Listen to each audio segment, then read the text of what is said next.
सभी लोगों को नमस्कार। और ये जो वीडियो बनाने का मकसद है बस इतना है कि इस वीडियो में ना ही मैं आपका ज़्यादा टाइम ख़राब करूँगा और ना ही आपके पास ज़्यादा टाइम है। ठीक है, हम बात करने वाले हैं आज यूपी ईयूएमएस जो वैकेंसी निकली हुई है अभी Uttar Pradesh university medical science से रिलेटेड। उसमें 4-5 वैकेंसियाँ निकली हुई हैं जिनकी डिटेल्स इस वीडियो में आपको मिल जाएगी। और ऑलरेडी मैंने एक फॉर्म भरा हुआ है तो उसमें बहुत सारी समस्याएं आती हैं, बहुत सारे क्वेश्चंस पुटअप होते हैं। तो मैंने सोचा कि एक छोटा सा वीडियो बनाता हूं कि जो भी स्टूडेंट परेशान है कि उस फॉर्म से रिलेटेड कैसे उनको कंटिन्यू करना है, कोई समस्या नहीं आनी चाहिए। अगर कहीं कोई समस्या फेस कर रहे हैं तो उसको कैसे रिजॉल्व करेंगे। ठीक है, तो फॉर्म मैंने ऑलरेडी कंप्लीट कर लिया है, आप लोगों को मैं लाइव भी दिखाऊंगा। ठीक है, और चीज़ें भी समझाने की कोशिश करूँगा। अगर फिर भी कहीं किसी को डाउट रहता तो कमेंट करें, मैं पूरी कोशिश करूँगा कि आप लोगों की जितनी ज़्यादा हो सकेगा उतनी ज़्यादा हेल्प करूँगा। ठीक है, तो अब बस हम स्टार्ट करते हैं कि फॉर्म में क्या क्या चीज़ों की रिक्वायरमेंट होगी और कैसे कैसे आप उस फॉर्म को फिल करेंगे। इसमें A to Z डिटेल मिलने वाली है आपको। क्या आपको डॉक्यूमेंट तैयार करके रखने हैं, कितना साइज़ रखना है, किस फॉर्मेट में डॉक्यूमेंट अपलोड करने हैं, क्या क्या चीज़ें मैंडेटरी हैं, एवरीथिंग कवर करूँगा इस वीडियो में। प्लीज़ वीडियो को पूरा देखें और अगर वीडियो अच्छा लगे तो लास्ट में चैनल को लाइक शेयर सब्सक्राइब जरूर करें। ठीक है,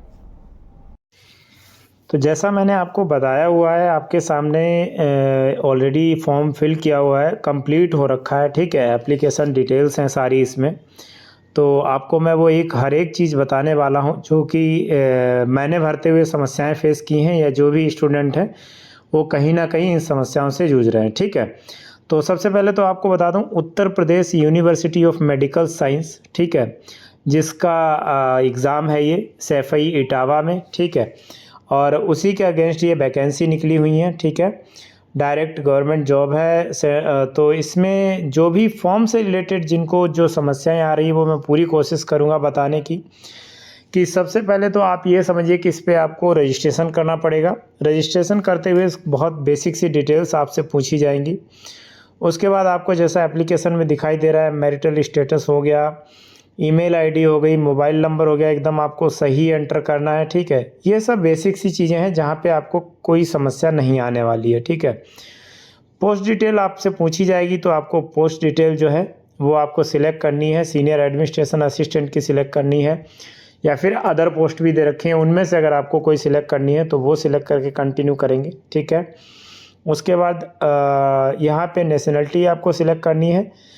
पूछा जाता है कि क्या आप उत्तर प्रदेश के रहने वाले हैं तो यस करना है। अच्छा देखो, शुरू में बहुत सारे एरर्स आ रहे थे कि डोमिसाइल सर्टिफिकेट भी मांग रहे थे, जो यूपी का है उनका भी, और जो जनरल कैटेगरी से थे उनका कास्ट सर्टिफिकेट भी मांगा जा रहा था। ठीक है, मेरे पास स्क्रीनशॉट है, मैं आपको अभी लगा के भी दिखाऊंगा। ठीक है, तो आप देख सकते हैं जैसा मैं दिखा रहा हूँ यहाँ पे कि सारी चीज़ें मैंडेटरी थी, बट अभी क्या हुआ कि रिसेंटली मैंने आज ही ये फॉर्म फिल किया हुआ है तो अब उसमें वो सारी चीज़ें हट गई हैं जो कि एक्चुअली होनी भी नहीं चाहिए थी वहाँ पे। ठीक है, तो अगर मैं आपको क्लियर कर देता हूँ, अगर आप उत्तर प्रदेश से रहने वाले हैं तो आपके डोमिसाइल सर्टिफिकेट की कोई रिक्वायरमेंट नहीं है। आपको उस चीज़ से निश्चिंत रहें, ऐसा ना हो कि आप डोमिसाइल सर्टिफिकेट के चक्कर में बैठे रहें और इस फॉर्म को फिल ना कर पाएँ। तो मैं क्लियरली बोल रहा हूँ आपको डोमिसाइल सर्टिफिकेट की कोई रिक्वायरमेंट नहीं है। ठीक है, बात रह गई कास्ट सर्टिफिकेट की। अगर आप जनरल कैटेगरी से बिलोंग करते हैं तो उसकी भी बिल्कुल ही रिक्वायरमेंट नहीं है, मैंडेटरी नहीं है, तो इसलिए आप इन दोनों चीज़ों को स्किप कर सकते हैं।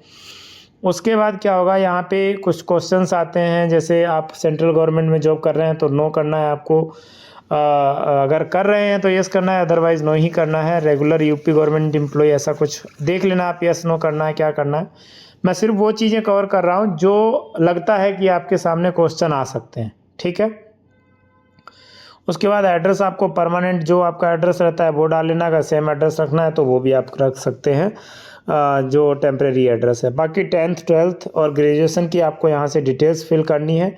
मैंने सीनियर एडमिनिस्ट्रेशन असिस्टेंट का फॉर्म भरा है तो उसमें ग्रेजुएशन की डिमांड दी हुई है इन्होंने, तो वो मैंने सारी चीज़ें डिटेल्स में एंटर की हुई हैं। जो भी आपकी मार्क परसेंटेज में है तो आप परसेंटेज में कवर करेंगे, ग्रेड में है तो ग्रेड में आपको यहाँ पे मेंशन करना है। ठीक है, उसके बाद यहाँ पे ये पूछता है कि क्या आप वर्किंग है, कहीं कंप्यूटर की नॉलेज है, नोटिंग ड्राफ्टिंग की नॉलेज है। यस बिल्कुल, अगर आप सीनियर एडमिनिस्ट्रेशन के लिए अप्लाई कर रहे हैं तो ये सब चीज़ें मैंडेटरी हैं, इनके बिना आप कंटिन्यू नहीं कर सकते। ठीक है, ये चीज़ आप ध्यान रखेंगे।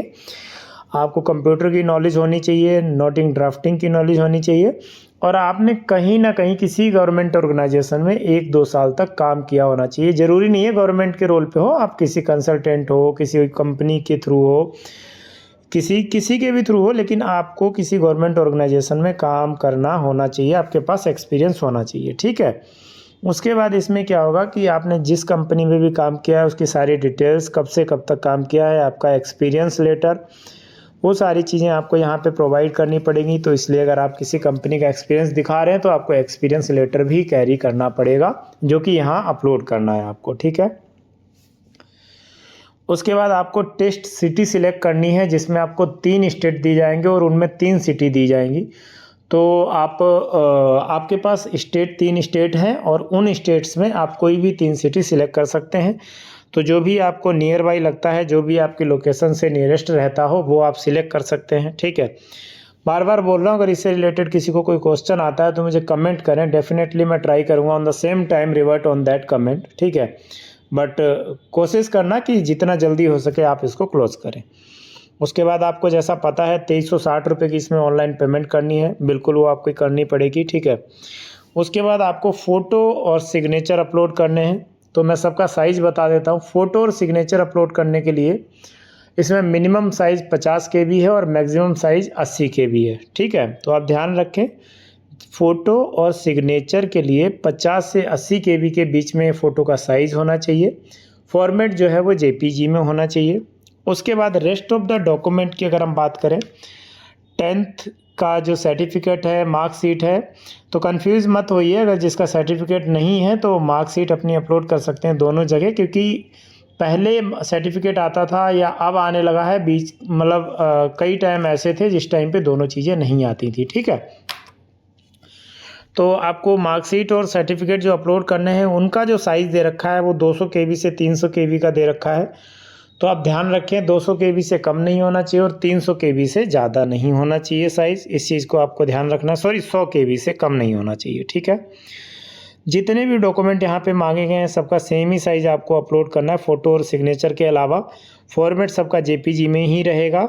डोमिसाइल सर्टिफिकेट और कास्ट सर्टिफिकेट फिर से बता रहा हूँ, अगर आप यूपी के रहने वाले हैं और जनरल कैटेगरी से बिलोंग करते हैं तो बिल्कुल भी मैंडेटरी नहीं है, आपको उसको अपलोड करने की ज़रूरत नहीं है। रिलेवेंट डॉक्यूमेंट अगर ये पूछ रहा है तो आपके पास अगर मास्टर डिग्री है तो उसके डॉक्यूमेंट अपलोड कर लीजिए, या कंप्यूटर से रिलेटेड आप कुछ अपलोड करना चाहते हैं, कोई सर्टिफिकेट है तो वो भी आप अपलोड कर सकते हैं, ठीक है।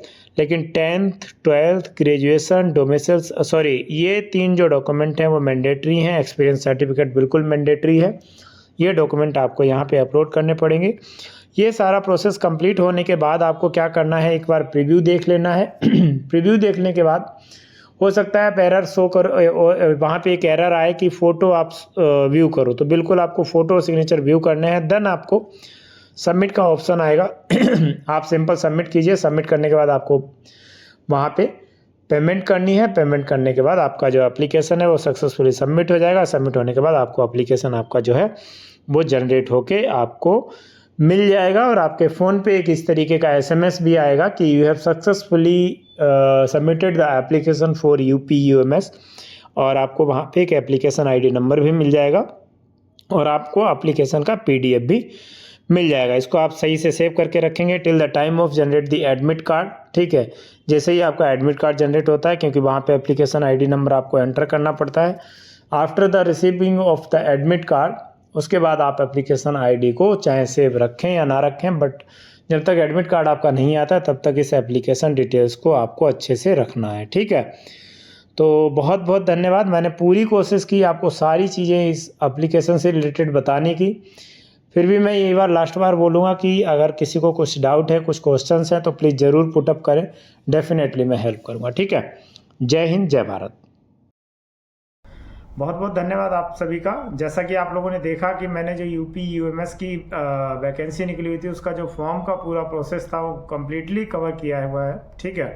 फिर भी अगर किसी को कुछ इसमें डाउट है तो मुझे कमेंट करें, मैं कोशिश करूँगा उसका जो समस्या है उसका निवारण करने की, ठीक है।